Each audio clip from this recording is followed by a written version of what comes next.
thank you very much for asking me to do this. I love doing this. I love to reach out to a variety of people across Canada and wherever I may be asked to do so. So I really appreciate you asking me to do this. Sorry, Karen, you're going to have to unmute yourself. I just muted everyone. So everything I just said, no one heard? No, hopefully that wasn't all your swear words. Because I will not swear. I will not swear. It's surprising, I know. I'm like at school right now. So when I'm at school, I don't swear. So I was saying, Dan, thank you to you guys for asking me to do this, because I love to share experiences and to give back, of course. And during this time, this is all we can do, right? So let's have some fun with it. Let's keep learning until we can all get back on the floor, right? I will say this, are we in South America? Because it's 5:39 and you know, they never start on time. I'm teasing. Yeah, so, okay. On that note, I was gonna share a story with you, but I'm not going to. We're gonna see what we have for time. I heard you, Karen. Okay, good. We're gonna start, I'm gonna share, you can hear me, right, Dan? All good? All right, cool. Rock and roll. If you don't mind, you guys, to optimize the video playback, if you don't mind possibly turning your cameras off, that will be helpful. Yeah, so let's do that, and let me get my screen going here. See if I can get my bad boy going. Let's share that. Oh, yeah, my video is optimized. Okay, and hold, please. Except I can't see my play button. There we are, and I think we're ready to rock and roll. Okay, I'm gonna take faces off because I get distracted. I'm one of those people that, except I can't, dang it. Anyway, okay, we're gonna go from here. So, managing atypical situations, commonly known as when crap hits the fan. I know you're disappointed, Dan, but. So disappointing. Yes, of course. But it happens, I know. So it's a known fact. The longer you officiate, the more likely you are to have some crap happen in your games where you go, what in the hell do I do with this? Right?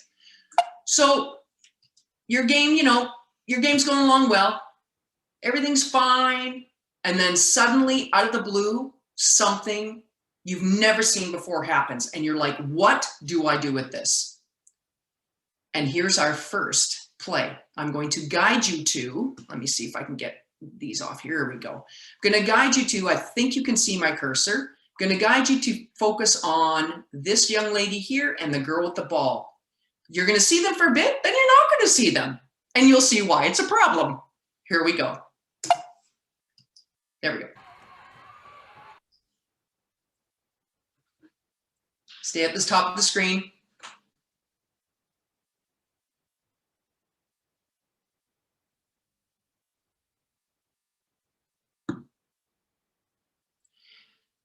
We are 154 left in the game. This game has been physical the whole way through. It's been a battle, not gonna lie, but I'm gonna play again. They're just playing basketball. They're playing hard basketball, physical, clean basketball. Then all of a sudden, this interesting situation rears its ugly head, and I go into brain lock. I hear them, but I don't see them. And I'm like, okay, now we've got this other chick come through and say something nasty, and I'm about to whack her too. And then I decide for myself, do I want to make this situation worse than it already is? So I make a decision on this play. So first and foremost, I have to change my train of thought because I can hear them right there talking. So I hit them for technical for talking, and then they end up making contact. So I change that later. But then I have to make a decision with this other young lady coming flying through who says something nasty. And I'm like, you can see me put my whistle in my mouth, and I drop it and I go, Coach, take care of her or I will. And the best part of this play is my two partners right here. I was telling Dan this earlier. I go down to them, I send everybody to their benches, and I go down to these two and I go, okay, we need to talk. And my one partner right here goes, so you called a timeout, right? And I'm like, no, I pretty much almost had what I think could be construed as a fight. We need to look at it. They had no idea what happened. Mind you, I mean, look at how high up it was, etc. But I mean, it was absolutely shocking to me. But this kind of stuff comes out of the blue end, and until you experience it, your squirrels are just running off that ramp. They're flying out the sides of it. You don't know what to do. So where I'm going with this is we're always taught to expect the unexpected, but I always say to myself, how in the world am I supposed to expect the unexpected when I don't know what the unexpected is going to be and when it's going to happen? So that phrase, I take that with a grain of salt, because you don't know what to do until it occurs to you or happens to you. Hold on. Well, for some reason, I got people in my screen here. What is happening? Can you all see that screen with my people up there? Dan, can you see that? No, the only thing I see, there's people at the top, and then there's your presentation underneath. Okay, I can't get that screen to go off, but we're gonna just keep going here. All right, I'm working off my Mac. So one of the things to help you, things to put in your toolbox to maybe help you with situations like this that could potentially occur is to scout your teams. Know your players, know their tendencies, know if they're emotional, know if what their skill set is. Are they key players? Are they hotheads? Know your players. It's critical to know them. What is their past history? If they've played each other before and something has potentially happened, what do you do with that? Or prepare for that if it potentially does happen. Now, of course, take that with a grain of salt, because we do all that stuff, right? And we prepare for it, and then nothing happens, which is actually a blessing in disguise. But this is one of the ways you can help yourself prepare for this kind of stuff. Now, here's an example of the importance of knowing your past history. This play is going to occur right here at the elbow. I'm just going to let it go. We're going to watch it twice. And these two teams have a history. And this official right here knows it. He's the crew chief. He's prepared his crew. But you can see that nobody, except for probably he, is completely ready for this to happen. And here we go.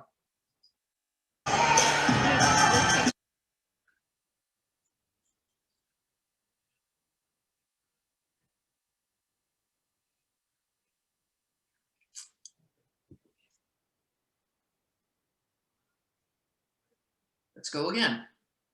You can see the lead knows potentially it's coming. He's looking at it. He's ready for it, because he gets in there like his pants are on fire.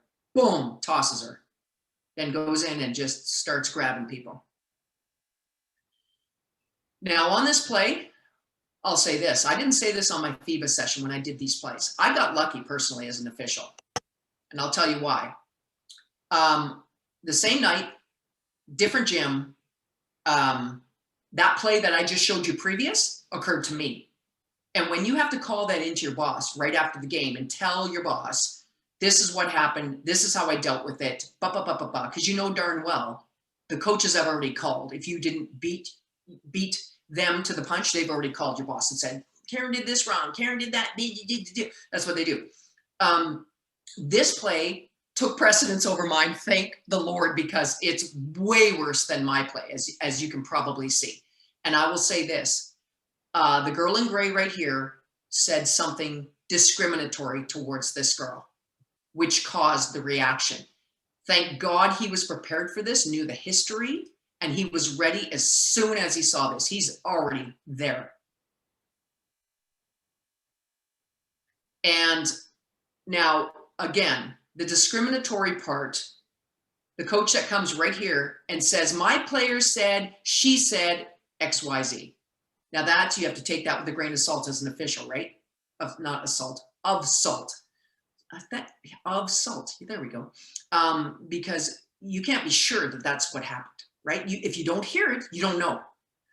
Regardless, they take care of this play, and that piece that was discriminatory had to go to the league conference office, and they had to further investigate and deal with that scenario. But again, knowing the history, these officials were ready for something potentially bad to happen, and they nailed it. Another thing to put in your toolbox, game control and awareness. You have to recognize when you have frustrated players. That's one of our jobs. As you move up the ladder, whatever level you are, if you want to get to the highest level, it's not balls and strikes. It's understanding players, how to deal with coaches, how to deal with benches, recognizing frustrated players, being prepared, knowing that that player looks like they're ready to go off. I got to be ready for this, and understanding where you are in the game, as this play is going to show you.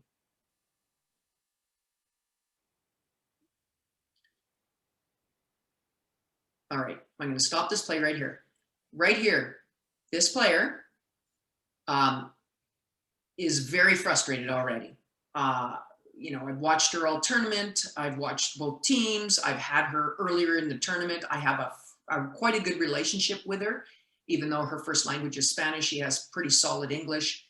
Her team is playing very poorly in this game. The score should not be this lopsided. Top scorers on this team in white are not scoring. She is a big girl, 6'5", but she is not the main scorer. She's like the garbage player. She picks up rebounds and maybe puts it in, maybe gets, you know, blocks some shots, etc. But she's trying to take this team on her back. And so we're now into the third, as you can see, and she feels that she's being manhandled by 6'8" Brittany Griner and some of the other bigs on this team. So I already know she's ready to snap. And when this play occurs, she feels she should have a foul called in her favor. And you can see Griner, whose wingspan is 8 feet. If you didn't know that, she's 6'8" with wingspan of 8 feet, completely blocks her shot as 4 throws her free arm out to kind of keep Griner away. And she, number 4, wants a foul. So as soon as I don't call anything, you'll see her quickly look at me, but I already know something is going to happen. I don't know what, but I need to watch her. Here we go. I did not know what 4 was going to do, but I knew she was really upset. So having that awareness is critical to trying to, I mean, you can't prevent what she's going to do. You can see her, she'll eye her up, she'll slow down purposefully, and then try to make it look like Griner runs her over.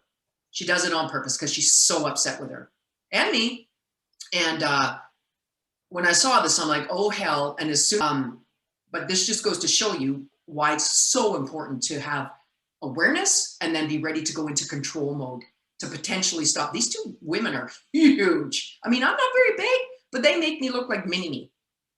Critical, critical, critical to make sure you take care of that. Communication is also another thing that is critical to your game control and dealing with these situations. And that's with your partners, your players, your coaches, and of course your table crew. Because if you miss a piece of that communication, so your partner is pregame, your partner's on the floor during the situation when you're figuring stuff out, the players preempting anything that potentially occurs. The coaches keeping them, you know, from losing their minds if they're getting frustrated, because they will feed off their own kids, or vice versa. They will feed or fuel their kids to go nuts. And then of course your table crew, who needs to know what in the heck is going on. Oh, sorry, I'm going to go back. Sorry about that, you guys. I just want to turn the volume down. Sorry. There we go. All right, I'm going to stop this and give you what you need to look at. I need you to watch 5 green, little guy, and this huge guy, number 11 white. Just focus on them only and ask yourself, is there a way we can potentially stop this situation from occurring? And if so, what could we have done before we got to where we got to? Here we go. 5 green, 11 white. Little on big.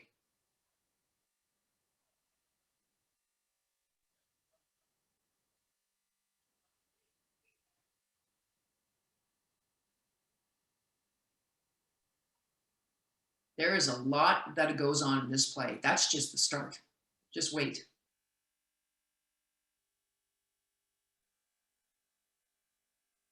We have all kinds of stuff to deal with. This is so, this is atypical. There's so much to figure out and to talk about as a crew. Once we get people to their benches, we've got to figure this stuff out. We've got a lot to figure out. And again, this is why the communication piece is so critical. get everyone off the floor. Make sure as they're going off the floor, make sure if any of the players, opposing players, are crossing paths, make sure you watch them the entire time so nothing further occurs, like a trash talk or a potential pop to the gut or whatever you want to call it. So much to talk about. We have, thank goodness, we have one official stay out and watch everything else going on outside of the melee, and he's across from benches, so that hopefully I would like to see him opened up a bit more so he can see if anybody comes off the further bench. That said, we've got the right official staying away from everything and letting his two partners take care. And now they're going to have their discussion. And it is critical during this discussion to make sure, A, y'all don't talk on top of each other. Your crew chief takes control of this, and what I would do is I would ask my partners, what do you have? And I'd ask one partner, then I'd ask the other partner, and then I would say what I have, and then we would talk about all the pieces that go with this play. And after we do that, then if we feel we need to, we can bring our coaches together at the table and tell them our result. Then after that, we need to make sure we administer everything correctly in the score sheet at the table. Then we need to administer everything correctly on the floor. And that can go sideways as well, as you will see in one of my next pieces. And here it is. Rules knowledge. You can communicate all you want, but if you communicate incorrectly and or you don't ask or say the right thing as a crewmate, then it's on you. And I've experienced this, and it's painful. There's no excuse for administering a rule incorrectly. Judgment is judgment. We're going to have no calls, bad calls, whatever. That's okay. That's normal. But messing up a rule is not acceptable. Been there, done that more than once. But I'll tell you, I'm here to tell you, it, as painful as it is, I am so much better for it. Critical. And the scenario I'm going to show you is this. If you're not the crew chief, don't be afraid to ask questions before the final decision is made. And go on record. If you disagree with your two partners and say, no, I disagree. I think this is what we should be doing.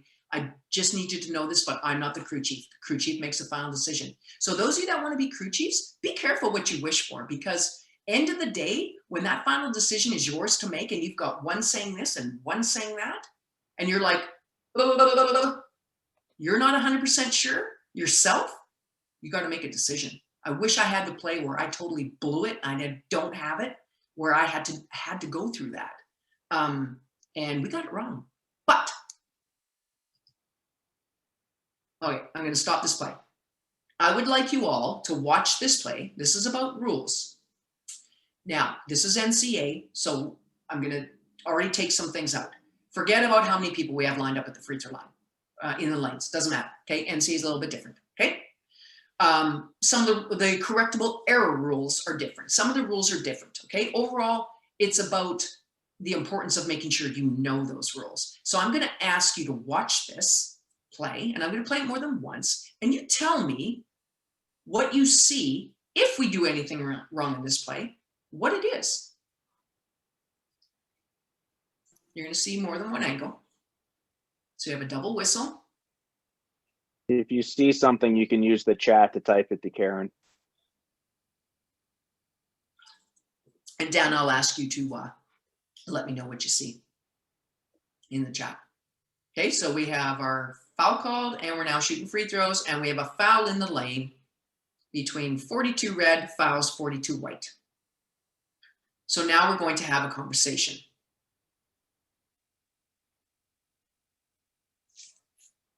So we're chitting, we're chatting, we're discussing. And I tell you this, I learned so much about myself as an official from this experience. It's absolutely, it was a turning point for me as an official. It really, really was. One of my turning points, but my most recent turning point. So now we're gonna go ahead and we are shooting again. All right. And nobody says a word, coaches don't say a thing, no one freaks out, so life is good. Okay, so here we go again.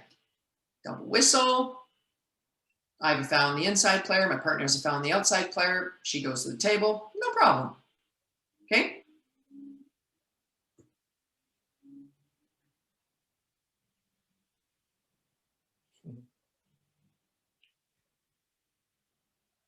We have a shot going up and we have a foul in the lane. 42 red, clunks 42 white.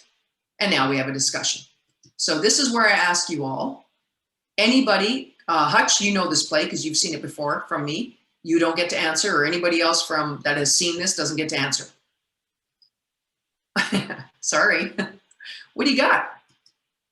So there's three people that have said in the chat now that who shot, wrong shooter, 42 should have shot, or three of the comments that have come up so far.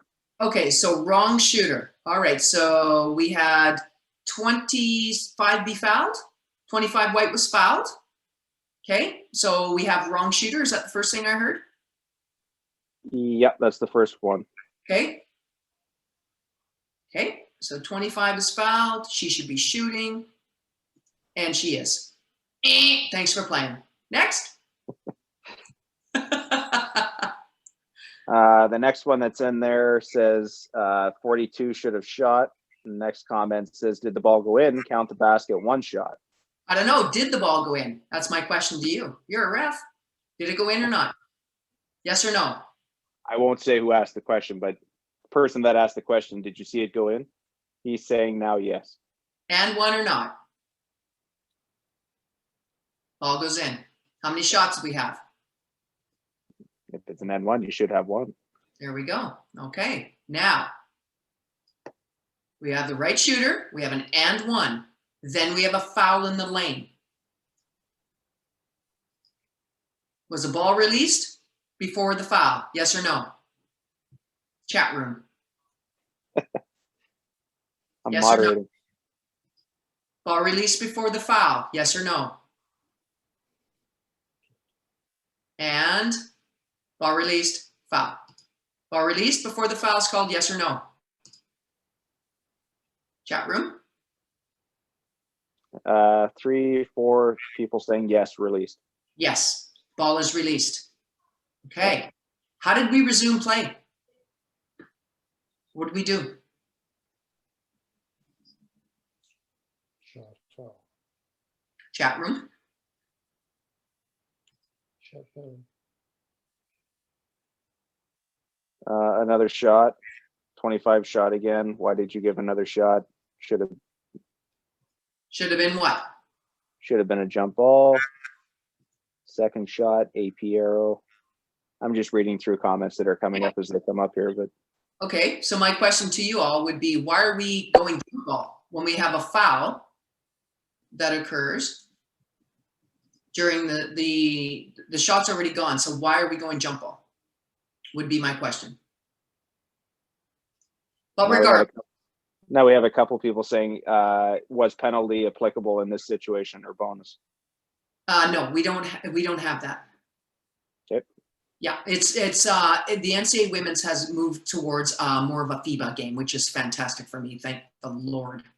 But whoever said we awarded, we should have had an and one and we awarded an additional shot, is anybody asking themselves why?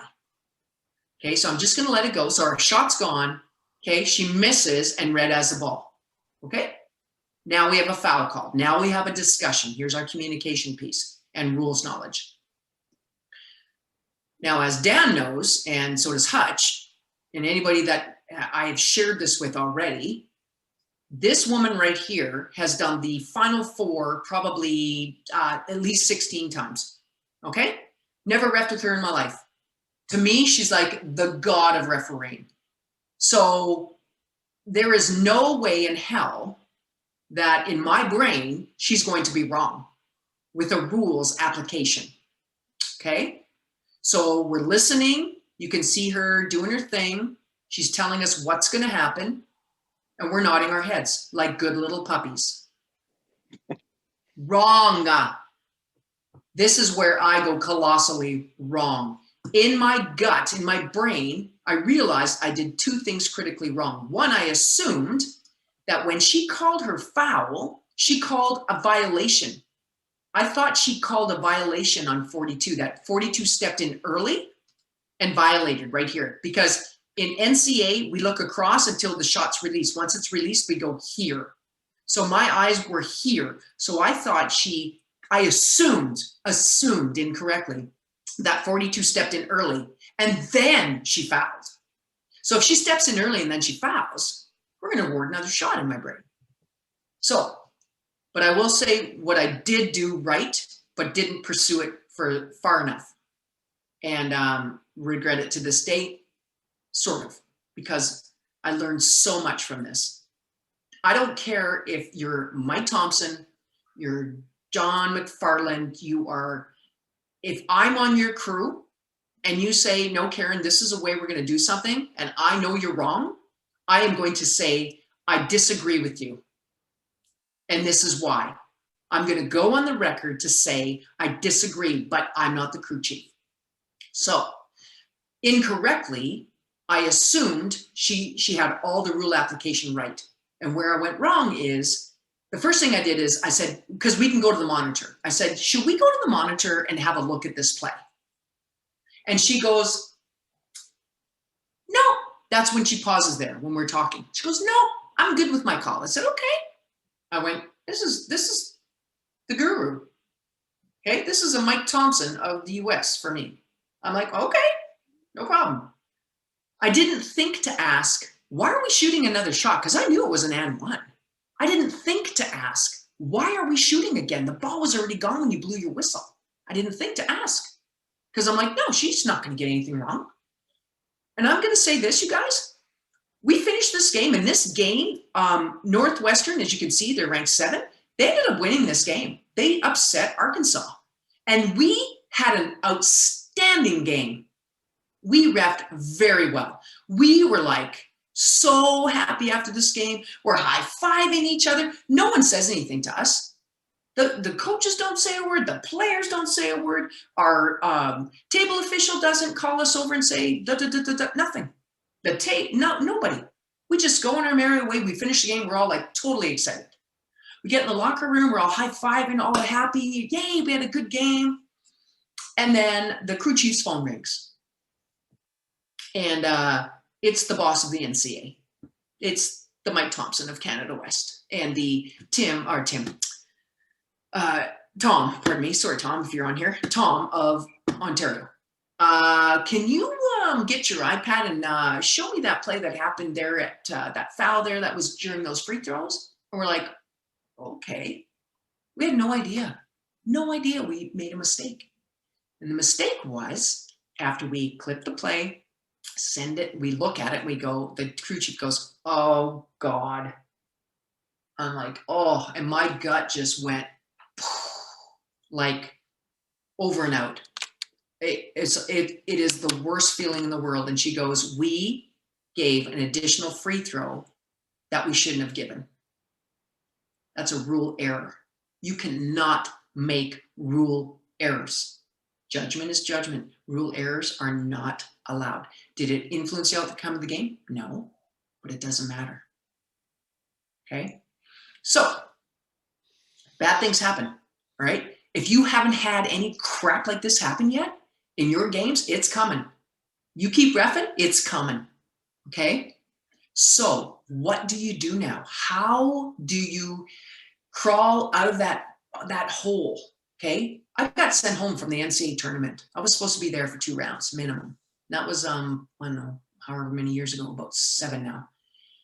And it's embarrassing. Everybody sees you. Everybody knows instantaneously. How do you crawl out of that hole? It's awful. You don't sleep. If you care about what you do, you don't sleep. And I didn't. And all I can think of is, how do I bounce back from this? My season's over. Canada, everything's done in Canada already. I come home on March, 20th, and my season's done, and I have to sit and stew in this colossal error and be embarrassed about it and just kick myself. So how do I climb out of this hole? Here's what you need to do, you guys. First and foremost, you need to recognize if you F up, You have to recognize you've made an error, all right? We didn't recognize it in the game. Some of my other situations, we didn't have errors per se, but we had stuff happened, and I recognize they were tough situations. But on this particular play, you need to know when you've had some stuff happen, and you hope to hell you administered it correctly. And the first thing you do when you get to the locker room is you go, "Where's my rule book?" You're like, "Where's my rule book?" Right? And, "Oh, did I administer this right? Yes, I did. Whew. You know, I can have a beer now." But if you don't, you're going, "Oh my God, oh my God." Phone call to the boss. Okay, recognize it. It happens. And just, you know, everybody goes through this at some point in their career. If you don't, you are one of the very few lucky ones that doesn't have this crap happen. And I only know a few officials that have gone through a long career that have not had crap happen. You need to own your mistake. You need to go, okay, I effed up. I effed up. I have to accept it. I can't hide as much as you want to hide. You want to crawl under a rock, and you just want to go, please, nobody, email me, call me, text me, and say, what the F happened? You don't want to talk about it, right? I'm telling you right now, you have to own it. You have to say, okay, I effed up. I did this. Now what? How do I get better from this? Rules knowledge. I thought, you know, I've always been pretty damn good at the rules, not gonna lie. Especially FIBA, okay? That's my, you know, that's my home. FIBA's my home. Some of the NCAA rules, like I said, are very different, and correctable errors are very different in NCAA. But I tell you what, I didn't know the rule, and I didn't ask the right questions, like I just told you. And I committed after I owned my mistake and embarrassed myself in front of all my officiating peers and everyone in Canada who knew I was at the tournament and maybe watched the game. I had to go, you know what? I have to fix this. If I don't, I may as well stop reffing. And I made sure I committed to making sure I knew both rule books inside and out. I'm normally a movie watcher. When I get on an airplane, I watch Netflix or whatever I've downloaded, right? That's my downtime. That's my relaxed time because games are stressful enough. I went, nope, no movies. Every time I got on a plane from the moment the season began again, I was reading rules. I read rules all summer after I made that mistake. And I read rules and interpretations and play cases and all that stuff for the rest of this season to make sure I didn't F up a rule again. You have to talk about it, you guys. You have to, when you mess up that bad, you have to call your boss, first and foremost. You call Tom, you call Mike, you call whoever your bosses are. And you say, listen, I screwed up tonight.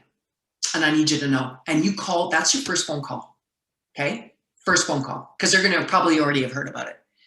Your next phone call, you gotta call the people that care about you, your spouse, your partner, your friends, whoever it happens to be. You need to tell them this is what happened. You need to talk about it and let them know.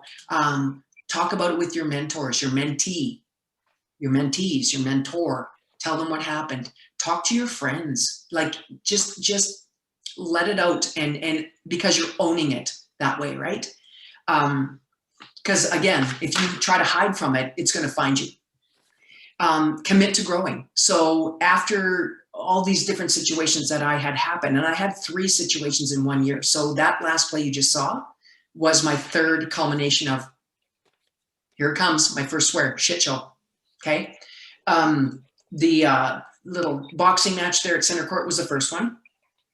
My second one that happened was a hair pull and a terrible foul with trash talking hair pull, and we screwed that one up. And then I get to the NCAA tournament, and third time lucky, I screw up in national TV. Fantastic, fantastic, all in 1 year. I did not want to ref again, okay? Not gonna lie, but I had to decide. I need to commit to growing. I need to grow from this. I need to make sure this never happens again. I need to arm myself for the next situation that I maybe don't know what to do with, but if I know my rules and I take care of all the stuff I told you prior to that, the communication, learning my players, knowing the team histories, all that stuff, I might be able to get through it without totally screwing it up. Have the courage to share. The first thing I did when I got home after I talked to everybody I needed to is when we had our next clinic, I showed everybody this play. And I said, this is what I did this last March. And they were like, what? You've ref for so long, you're a veteran, you're this, that. I just showed everybody all my mistakes, like I'm doing with you right now, all the things that I've gone through that maybe I didn't do right or experienced, and this one in particular, which totally screwed up. And showed them that it can happen to anybody. It doesn't matter how long you've refed, it really doesn't. And I committed to my growth. Part of my growth was not just rules, etc., but was to show others how to save themselves. That's part of my growth, and to teach others, here's what happened to me. It may happen to you at some point. Here's some stuff to think about if it does occur to you. Try to save them from themselves. And then the next thing is I just committed after that. Like I said, I had a lot of time to think about it. I just decided I need to be better. I need to be better. And by doing all the previous stuff, committing to the rule book, making sure I talk about it, teach it to other people, commit to growing, to being better. I said, okay, now I got to get back on the floor and I can't be scared. That was part of my issue. Is I was nervous. I was so afraid to F up again, you guys, that I was just like, oh my God, okay, hold on here, Lasuik. You got this. You know what you're doing. You've done all the stuff you've committed to doing this summer prior to getting back on the floor. So be better. Just be better. And I don't have to be perfect. I just have to be better the next time on the floor. And lastly, I had to commit to having fun, because if you don't have fun officiating, you guys, you need to find something else to do. Because end of the day, these mistakes that I've showed you, these melees of plays where we've messed stuff up and whatever, it is so little compared to the joy you can get out of officiating, the people that you get to know, the friendships you make. That's really why we do this, because we love it. We love the game. We want to give back, and we have fun doing it. So on that note, do we have questions? And I can't get out of my presentation because I can't get my mouse to go there. There we go. You're good. You're good. There we go. So I have one that came through to me, and I just typed into the chat. But first off, Karen, thank you. That was amazing. I've heard bits and pieces of that before, like I said, through camp and stuff. But the amount of time that you've put in, and I know, like I said, I talked to you before the presentation. I had all plans on coming to your camp a couple of years ago, and then the fun of COVID hit, and unfortunately that didn't happen. But just your stories that you've and experiences that you've had is just amazing. Good or bad, and the fact that you're willing to share them and help everyone improve is just awesome. So thank you so much for your time tonight, and I really appreciate you coming on. Bill, I noticed you unmuted yourself. Did you want to ask, or do you want me to ask? No, go ahead and ask. I just wanted to thank Karen for the presentation, and I share your pain, because I'll bet you anybody that's done a great deal, if you haven't had this happen to you, something's wrong, because it does happen. But go ahead and ask the question, Dan, and maybe I'll elaborate a bit. So the question that Bill Because posted, it was basically, go ahead, Dan. okay. So the question that Bill had posted in the chat was, do you find that many of these situations occur in games that have a large spread in the score at the time of occurrence? Should the crew be communicating when they know this is taking place to prevent these situations? So I guess using, timeout time to be able to talk about that stuff. Right. Yes. I'll say this. Yes, absolutely. Again, when you do your homework, everybody on the crew should be in tune of what's happening. If people are getting a little fired up, whatever it happens to be. And yes, anytime you have a timeout or even a dead ball where you can just even look at each other and go, hey, like 24 is like, woo, whatever your communication is. And you discuss what your nonverbal communication is going to be if you have someone going sideways or whatever it happens to be. But you have to have these discussions, yes. First and foremost, anytime you can, to try to be proactive to make sure something doesn't go sideways. And second part, I wouldn't say it's necessarily just blowouts that I've experienced this. I've experienced this in close games.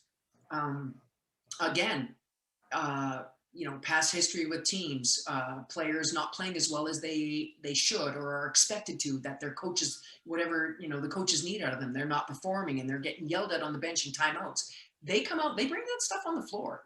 And I'm sorry, but I think we all know this, that a lot of our coaches add to this by the way they behave on the sidelines with their emotions and their whatever they decide to do on the sidelines. Their kids feed into that. And if a kid's already emotionally distraught because they're having a crap game and coaches yelled at them 3 times, they're going to come out and they're going to be just wound up.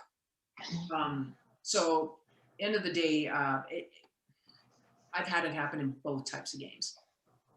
Can I follow that up, Dan? Because if you have situations where you can feel it escalating, especially with a marquee player or a player that you know from past history, whatever the situation might be, do you have occasion during a dead ball situation to come up to the player and say, "Talk to me. What's bothering you?" So you can yes. diffuse it a bit, that type of thing, and saying, "Okay, I'm going to look for stuff."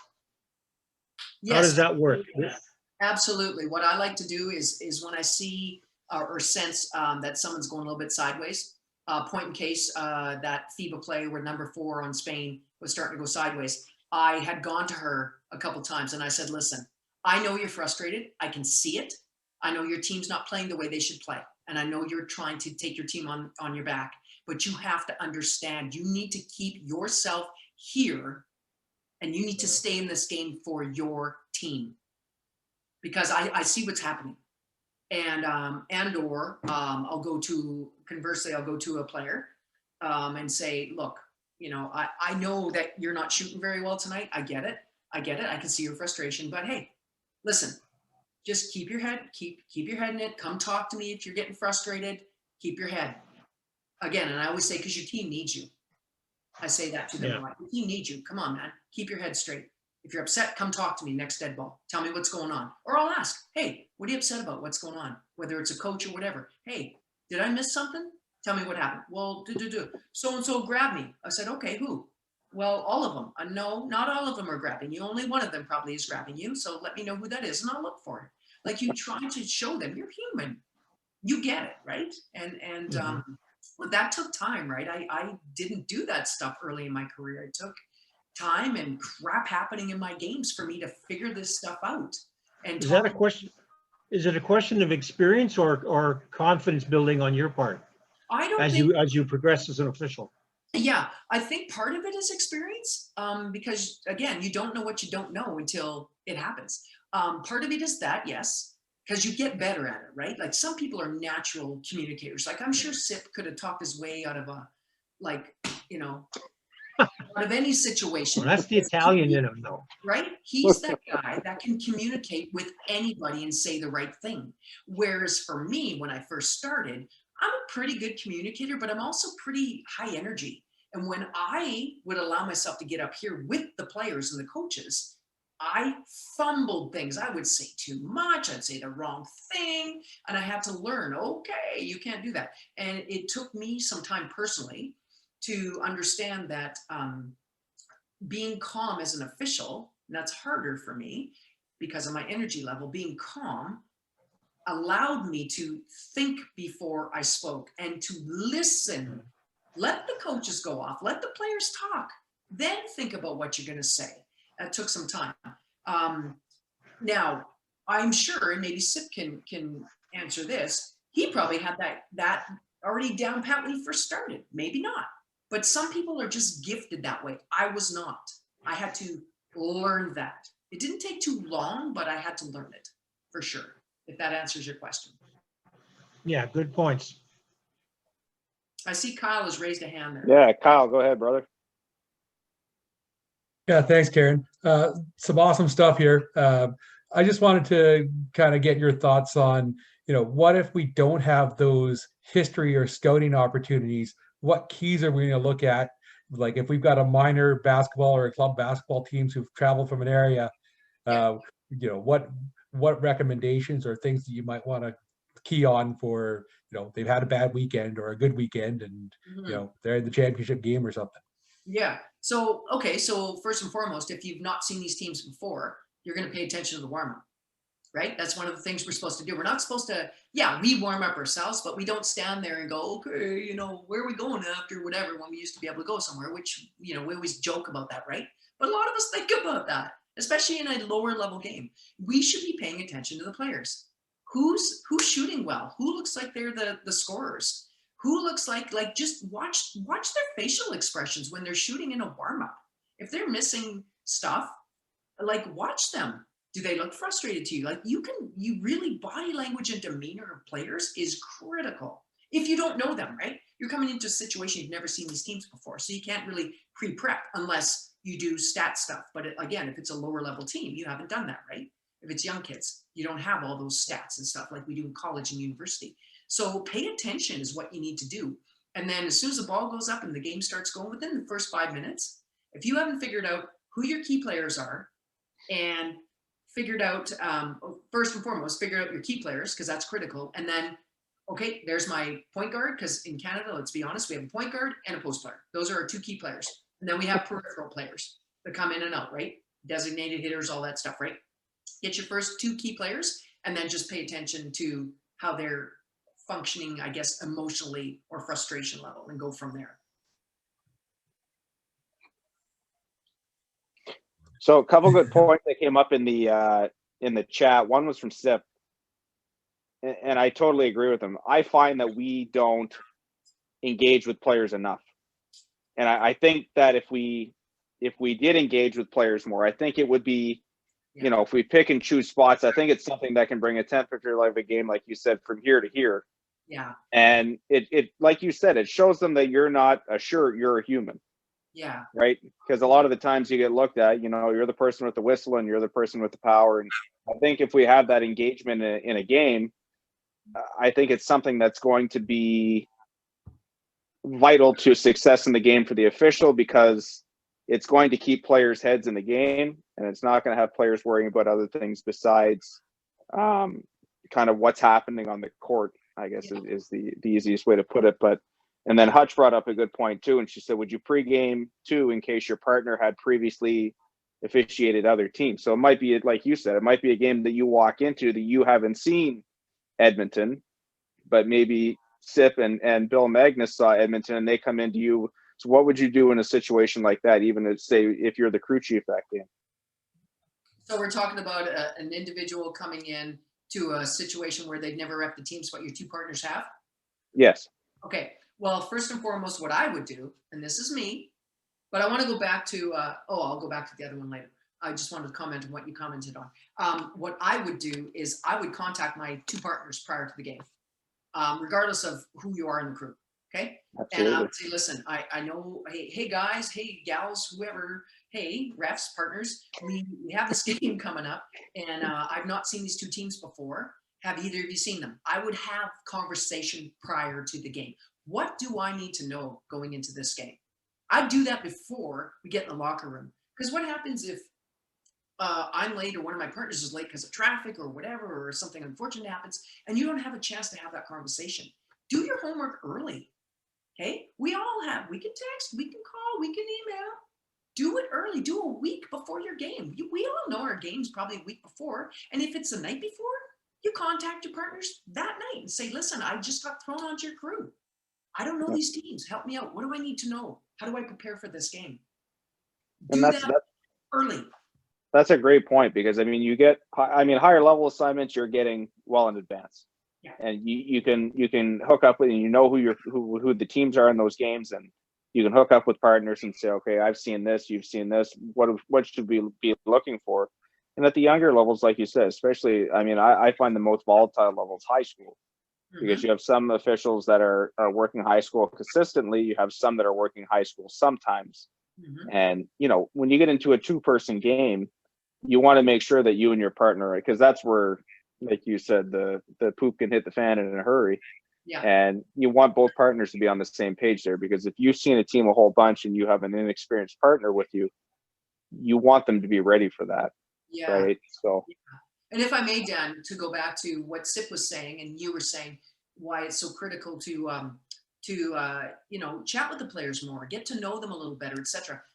Think about this. Who do you think, and this is for everybody on this call, who do you think the coaches want to see on that big important game? Do they want to see the referee they know never screws up a rule? Do they want to see the referee they know doesn't screw up calls, or maybe does here and there? Or do they want the referee that they know they can have a conversation with and will treat them with respect and be human with them? That's who they want. Absolutely. And you look at any of the playoffs, I don't care what league it is, if coaches have a say, in my humble opinion, and Sip can probably attest to this, and so can Tom and Mike, those coaches, if they get any say, they're going to want people they can communicate with before the others. Doesn't matter how talented you are. Communication and being a real person with players and coaches is part of your skill set, and that's who they want. Took me a long time to learn that.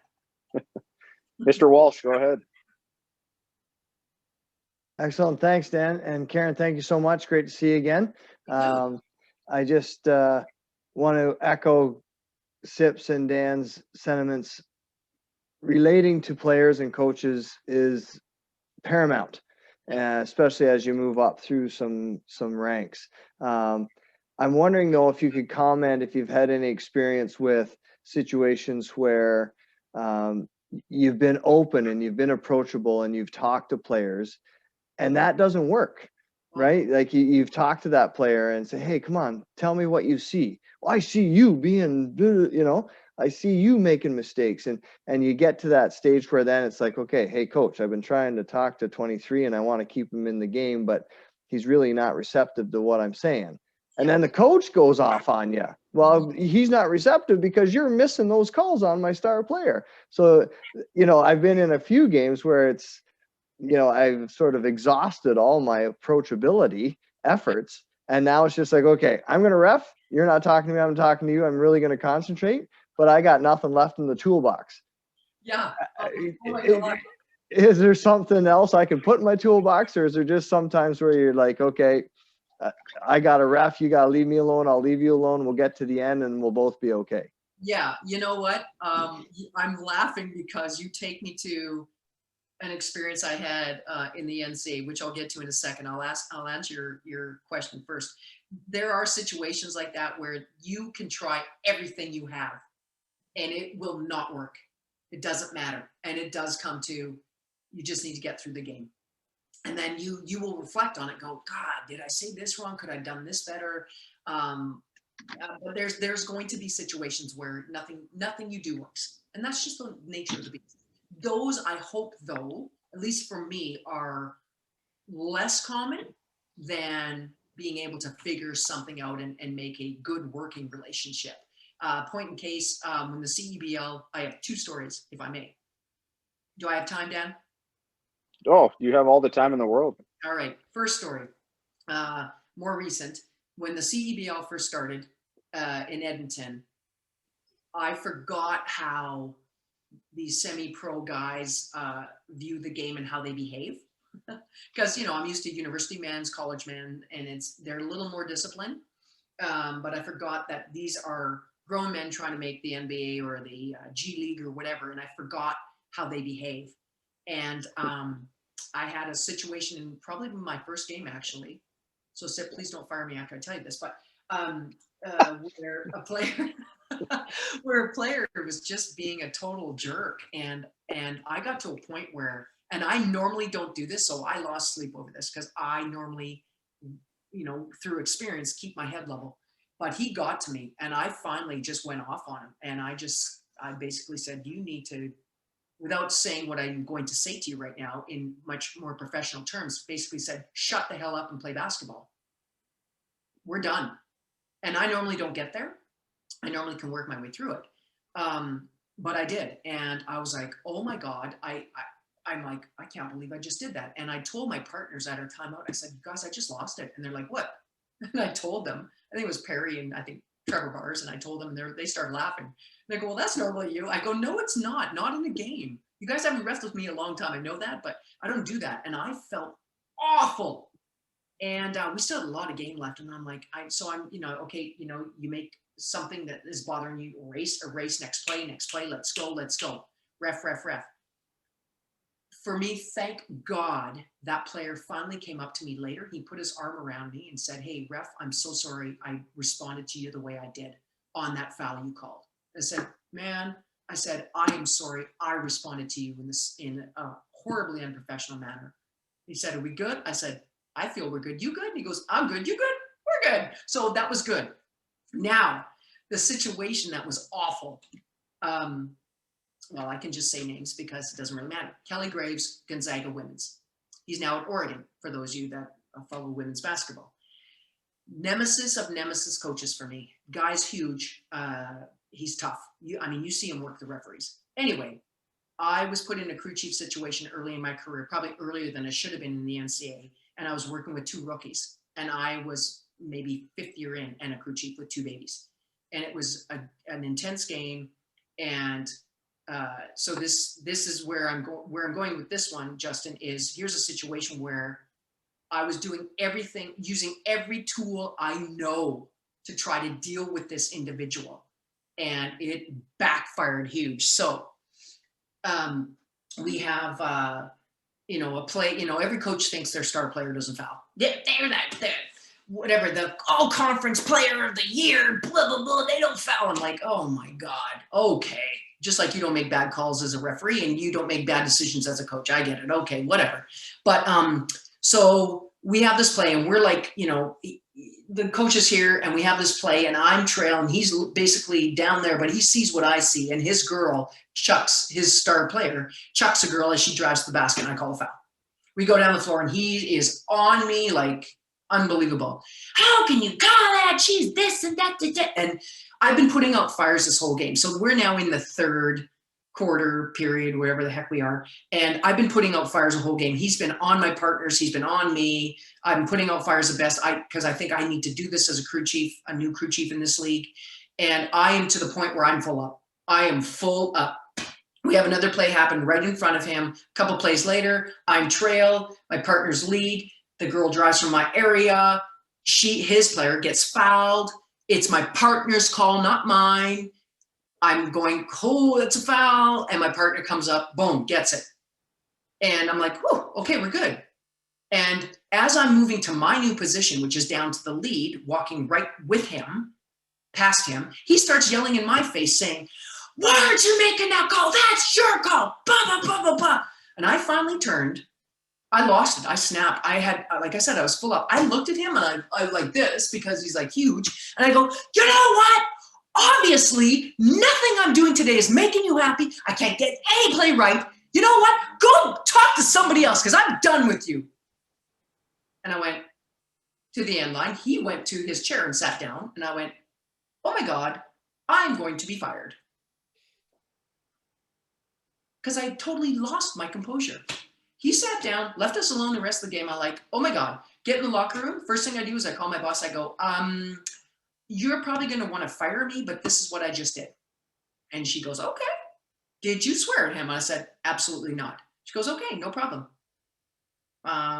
She goes, he hasn't called me. So, and from that moment on, even though it backfired in my face, because nothing I was doing to try to, make him comfortable or whatever was working. And I just snapped.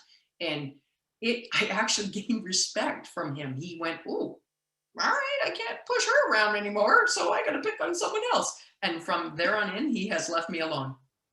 But I tried everything, Justin, in my toolbox, and it didn't work until I snapped. And I'm not saying to you all to snap like I did, because I got lucky, but that's what he was waiting for, because he wanted to bully me. And I showed him, I'm done with you. You cannot do this to me anymore. I am done. And from that moment on, it's been great. Yeah. I don't know if that helps you, but No, thanks so much. And those occurrences are less frequent than the norm, for sure. And I know some of my local members are on the call tonight too. And I think the message is to encourage officials at all levels to try everything in your toolbox for sure without being walked over. Like Yeah. you really want to try to communicate. And if you are a good communicator, become a great communicator. If you struggle with talking to players and coaches and that worries you and that affects part of your game, try to come up with some strategies to implement to make yourself better in that regard. Because Yes. it is huge. Once you get to a certain level, everybody's balls and strikes are the same. Yeah. And It's I will say different things. this, one thing I've really learned too is I've learned that saying less is more, and understanding that you need to listen, and you need to understand. You don't need to have the last word. That's right. And the coach is never going to think you're right. It's very rare when they think you're right. So listen, respond succinctly and matter-of-factly, calmly, right? And if the coach goes, well, I disagree, blah, blah, blah. And then your next response is, okay, and continue refereeing. Gotta go. And I learned that from one of my bosses down south. And it's true. Less you say is better. And once you get rid of all the extra garbage we say and just listen, formulate your very short response, and whether it's okay or you're right, or you go to them and you preempt it and go, you know what, coach, I know you're upset because I missed that play, but I'm telling you, I'm going to work on it. I'll get better. Don't promise you're going to get a call back for them because, you know, I promise I'll make that up to you. Don't ever do that because they're going to wait for it. Hey, coach, I know. Listen, coach, you know what? I'm struggling with traveling today. I know I hear you yell and travel. I get it. I need you to stop doing that first of all, okay? But I am going to be honest with you. I'm struggling with it today, but I am going to get better. You know, be human. Being human is so important. It really, really is. I mean, they struggle. They struggle with their team not playing well. They struggle with, you know, calling a play that backfires in their face. Be human. Be honest. Or even go down to them and go, coach, you're really agitated. What's going on? How can I help you? The coach goes, excuse me? You want to help me? Well, yeah. I'm here to work with you. How can I help you? What's going on? Why are you so frustrated? I did that with someone that shall remain nameless at UBC who was freaking out in the playoff game, and blah, blah, blah, blah, blah. And I went over and I go, okay, what's going on during a timeout? What's going on? Like, you're ready to lose it, and I don't understand why. What am I missing? And that coach goes, well, they're holding 24, my player, my post. I go, well, who's holding? Well, all of them. I go, okay. And I go, all of them can't be holding. What number's holding your player? Well, I don't know. I said, and then we both laughed. And I said, listen, I will look for it, okay? And then everything was, but you know, that's the hardest part. You know, Justin, you're talking about balls and strikes or balls and strikes as you move up, and they are. When you get up to the higher levels, being able to have those conversations professionally, respectfully, and again, some are going to go sideways. Not all. Some occasionally will, and there's nothing you can do about that. Nothing. But you know, you do everything you can professionally and respectfully, and after that, they can't go back to your boss and go, Karen was a total jerk to me. They can't do that because that's BS. Because I know, and it's on film. You know. Yeah, to be honest with you, I think that's one of the big things that you see, Karen, is that those nights, and you talked about that with the game with the U.S. playing Spain, that, you know, Spain couldn't get anything to go right, nothing. Yeah. And I find those are the nights, and I find more so with coaches than players, that those are the nights that they'll get on you and they'll start asking about this and about that. And a lot of the times, like you said, if you're that people person that can kind of take it from 11 down to, you know, and get them back down to here, that's what they need at that point, because they're just not happy with the way things are going with their team. They don't want to yell at their team because then the team just shuts down.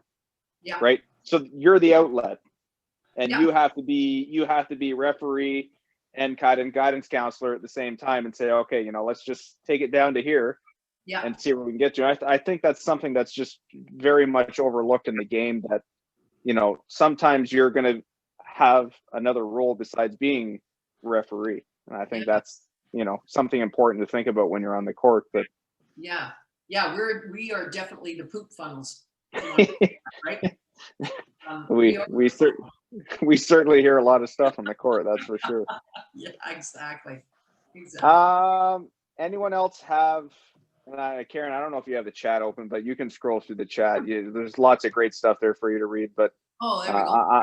I'm not going to go through it all, but does anyone else have questions for Karen before we, yeah, go ahead, Bill. Yeah, Karen, I just wrote in the chat, but you mentioned a lot of points, but when a game goes south and you've got somebody who's a relative newcomer, maybe at college or university, and they really have a tough time of it, what kind of, I've had some situations where people say, I'm gonna stop, I'm not good enough at this, when you know they are good enough at it. So what are the words of wisdom you can give them to right their ship and help them get along with it, sort of things, Okay, life so- lessons, I guess you would call it, but. Right. So if I heard you correctly, you have an official that's pretty strong, but they're struggling with all the emotional side of it, the dealing with whomever, whatever. Well, they just had a game that went sideways, and it wasn't controlled well. They weren't crew chief or anything like that. They got Well, you know dropped what? in the deep end, maybe, Yeah, what you do is you share your experiences with them. You share with them that you understand what they're going through because you've gone through it too, and that's part of your growth and your learning as an official. You have to have crap happen. If I may, and I'm sorry, I'm going to say a small little swear from my boss, Violet Palmer, and I'm actually not going to say the whole swear. But when I had my situation happen, she's my boss of Pac-12 and West Coast Conference. She said, you have to F up to move up. You have to have these situations happen to get better. If you coast through your officiating career where nothing bad happens, you go through your games and everybody's happy and no one stabs your tires in the parking lot when you're going home or chases you to your locker room and bangs on your door like I had in Brazil, where I had to be put in a little funnel of people and escorted to my room where they wanted to break the door down and had to wait 45 minutes for everyone to leave. You have to have these experiences to get better. If you coast along, you're not going to improve. You have to have crap happen to get better. And that's what I share with people.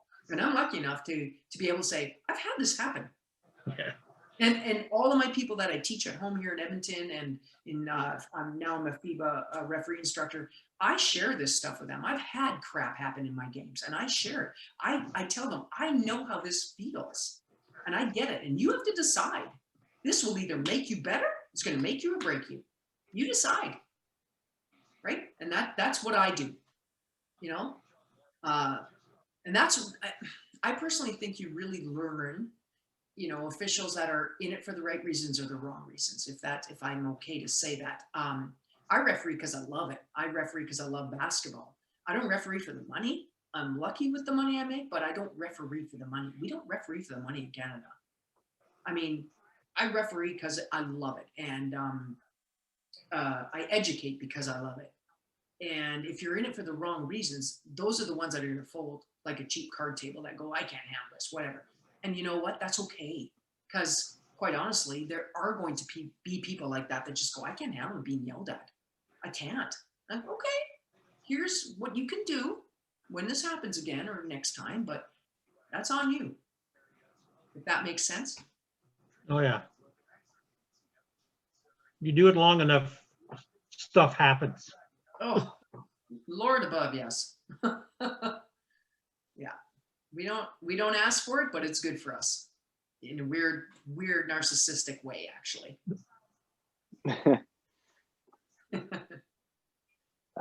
Any other questions for Karen?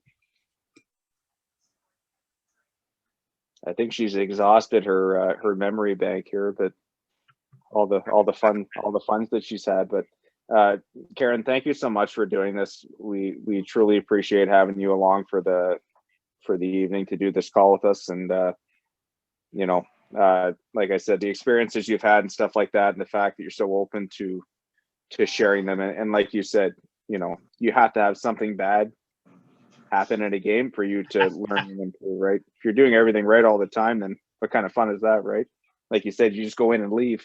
And you go, I made my whatever. Yeah, exactly. Yeah.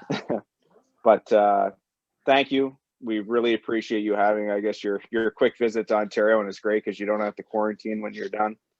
But thank you so much for coming out, and for everyone else that's on the call. We have a bit of a break in the presentations because we had one couple of dates flip around, but our next date is going to be on April the 13th.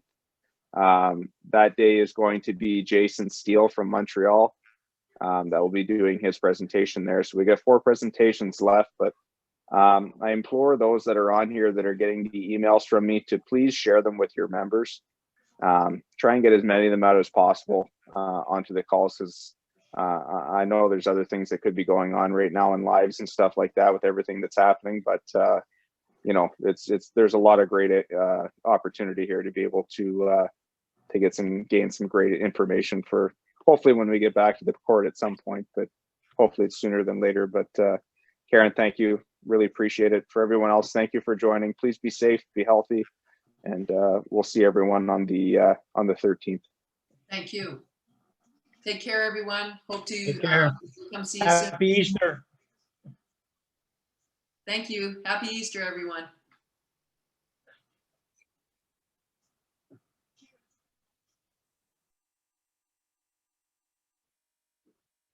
Dan, I'm going to hang out with you to post whatever after.